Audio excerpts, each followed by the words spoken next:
The gentleman yields. Ms. Titus is recognized for 5 minutes for questions.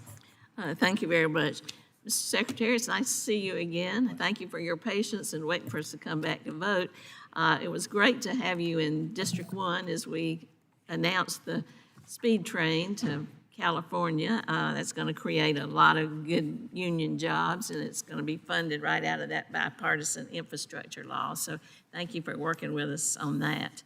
You know, you've heard from many of my colleagues, and I agree with them, that Boeing's safety track record is a problem.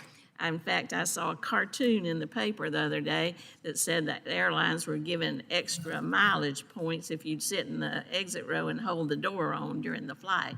That is not the image that we want to project, because we've always been the leader in safety. But another safety issue that I wish you would address is the number of air traffic controllers. I've heard you say that it's a problem. We have a real shortage.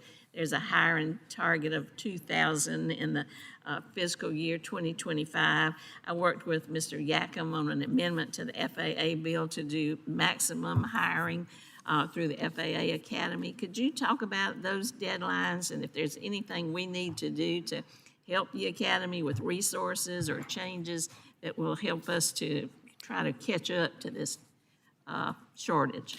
Thank you for your attention to this issue. We share that concern. Over many, many years, the number of air traffic controllers qualified and working has gone down.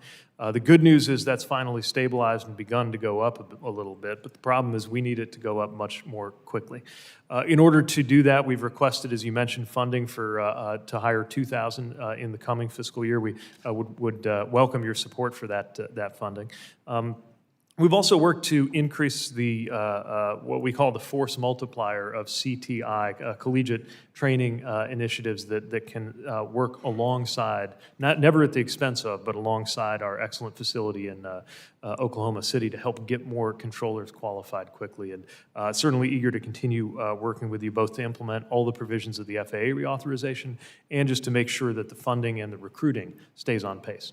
I was going to ask you about the recruiting. How have you beefed that up? Where do you recruit? With whom do you recruit?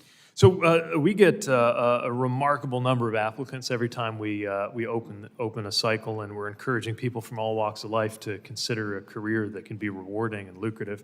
It's very rigorous, though, and not everybody who comes through the door even makes it through the first few steps. Of course, that rigor is a good thing, and I should assure you, none of the measures we're taking involve reducing that high bar of qualification, but we do want to make sure we support those applicants and help them meet those high bars so that they can have a great career and we can have the numbers we need in our air traffic control workforce. Well, thank you for that. If I can shift gears a little bit to the drone industry, domestic drone industry, and the rulemaking that it's occurred in the past for the line of sight issue. You had 90 experts who submitted a report saying we need to do this, and they made some recommendations to the FAA. A rule was put forward. I worked with Mr. Graves, who chaired the aviation subcommittee, hoping to get something by September. Can you tell us kind of how that process is going? Will you meet the deadline? Are there any problems we need to address? We certainly understand the importance of that rulemaking. There's complexity in this, the novelty of this issue. We also see the growth of these drones, and we know there's going to be more and more of them entering the national airspace. So I know the team is hard at work at that. I'll try to get you more of an update. We are conscious of the reauthorization provision, creating a time frame for that work to get completed. I just don't want to see us fall further and further behind other places, Europe, Australia. Understood. Well, thank you. If you'll let me know, I appreciate it. Will do. Thank you. Thank you.